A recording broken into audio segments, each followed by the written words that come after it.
in such a position of a top leadership or whatever within politics or like a queen or whatever, that actually the more people that are actually looking at them or projecting at them or whatever, the more they lose themselves. No, that's different. They've already lost themselves before that. Because remember, it's only a man who's lost who would want the attention of millions of people sitting cross-legged like sheep in front of him. I've got big questions about anyone who would tolerate that. Same thing goes on in a personal domestic relationship. I've got severe, serious problems with people who, under the name of love, have people who are slaves, dependency. People who are dependent on others, or more correctly, people who like to make others dependent upon them. But again, that's another show. We got to leave that aside. But taking it again to this macro level, I have severe problems about anyone who would want to be. Charles Baudelaire, one of my favorite poets, the French poet, said, "If a man has merit, what's the use of decorating him?" That's right. So I've got severe problems why you'd want to get down on your bony little knees and accept any kind of an award from anyone, from the state, from peers, from the Queen of England. Why are you to accept an award from some of these creatures is to endorse their existence. They should be wiped off the face of the earth. What are you doing accepting awards from them? Don't they have to be in that position for you to give you an award? And if you take it, aren't you endorsing? Oh, you're above me. Indeed. You see, wonderful. I've matriculated, but this is poured into people from the time of school. You're going to get a star. You're going to be the top of the class. You're going to be a prefect. You're going to get a degree. You're going to graduate. Then you're going to go on and become the head boy. You're going to be the chief executive, the CEO. Look at how these words have commanded people. You're the big noise. You've made millions of dollars. Everyone loves you. Then it turns out they find out you've been a pedophile, or the whole story comes out you're a drug abuser. How many of these scenarios do people need before they realize that you don't need to decorate those who've already got inner integrity and truth? They don't need your psychophantasm. They don't need your acknowledgement. They're creative. They're motivated from within. They're not requiring anyone or anything else to give them awards for who they are. Yet we're filled with people hungry for that. The world is full of desperate people that if they're not going to get acknowledgement, you see, from someone. And I see this in athletes. I see this in all sorts of people. I didn't see it in Bruce Lee. So that meaning there are different. You're waiting for somebody to hand out the decorations. You know what I mean? I didn't see it in Ayn Rand. Interesting. But you do see it in the masses of people who are just so desperate for that approval and become neurotic if they don't get it. Well, this is what we're talking about in religion. This is the slave-master relationship. But what my main message is, and if people can only come away with one thing, it's not just a problem of the master doing anything to you. It's not just about George Bush imposing something on you. It's not just about the Illuminati waving their magic wands and enslaving you. Like so many people who try to, focus that there are secret societies, and there are, of course. But we have to take a little bit, for a few more steps forward and realize something quite incredible. And that is that the slave is complicit in his own enslavement. I agree totally, Very interesting. Martial artists will understand what I'm talking about. People who've studied Aikido will know what I'm talking about. People who've read the last chapter in the Atlantis book will know what I'm talking. People who've done any type of thinking really deeply will realize this. It's not a new story. It's not my story. This has been taught by the greatest mystics of all. That it takes two people to have a slave-master relationship. You must want to fall into slavery. My mind goes back to an incredible scene in the movie 3 Days of the Condor, where the protagonist, in this case, is Robert Redford. He's, basically abducted the woman. He's desperate to be, he's being chased. So of course he wants to escape, and in panic he's abducted this woman, and then he basically ties her up. And it's a fantastic dynamic in which, even when she's kind of a little bit concerned about her safety, but then she kind of realizes that he is not so much the devil, he's okay, he's cool. But she doesn't ask him to untie her. And there's an incredible moment in the movie where the Faye Dunaway character is sitting there still in bondage, and the character of Robert Redford, who's the CIA, guy who's run away, he is saying to her, why have you not asked me to untie you? So that to me always leaped out. You see that image? As there we go. There's the slave mentality who wants in some way the sadomasochism. They're in bondage.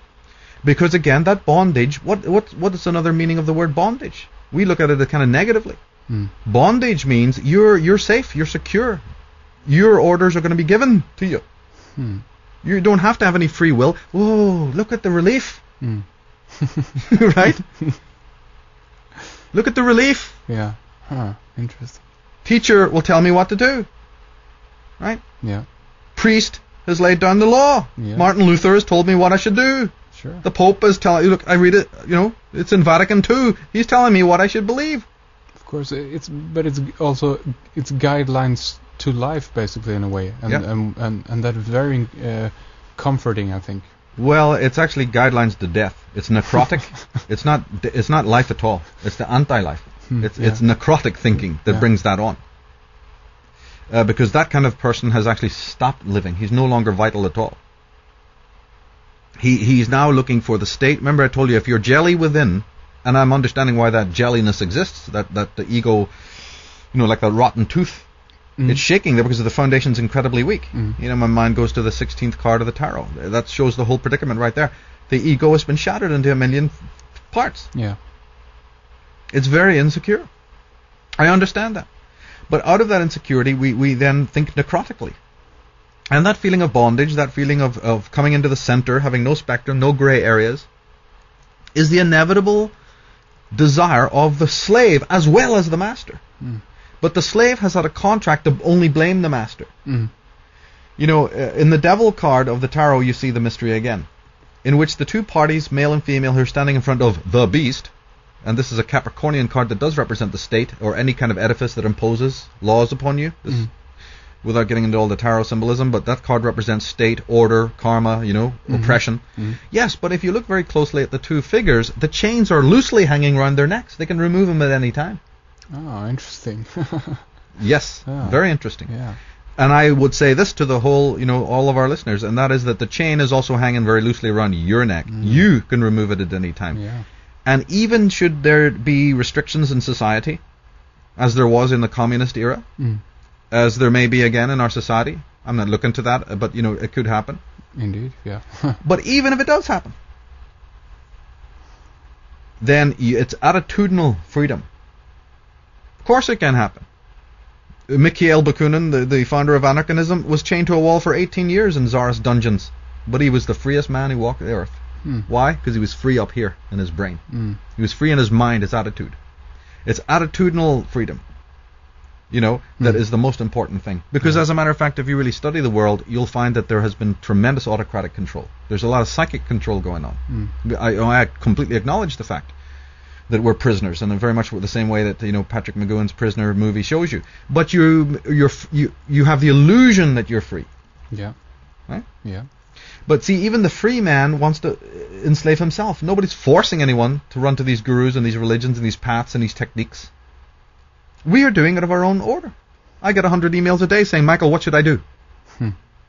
Give me some answers. Tell me what I should do about this problem. I don't know how many times I've had to repeat. You know what is best for you to do. Yeah. Stop asking me or anyone else. My message, have you not heard it? Open that third ear and listen very carefully, because you know what is best for you, and any thought in your mind that says alternative is the voice that you need to remove now. You need to remove that voice right now. That is your enemy. The enemy is that you don't have complete and utter control and complete mastery over your life, that you don't know what you're doing. And I would go so far to say something more. It was actually better said by others, but I'll try to say it in my own way, which is that if in fact you do turn to somebody else for your psychological advice, I don't mean just normal advice about, how to start the car and, hey, can you help me with my computer, Sure. That's just topical, daily, mercurial stuff.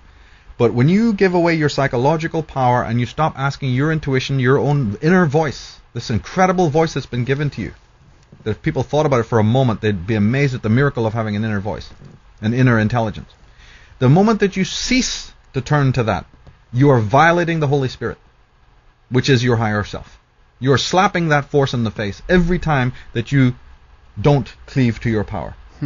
And more than that, well, not more than that's about as extreme as you can get. Mm-hmm. But one of the other consequences of giving your power away in that way is that you then become responsible for the demagogic, tyrannical, Orwellian systems that grow in the world.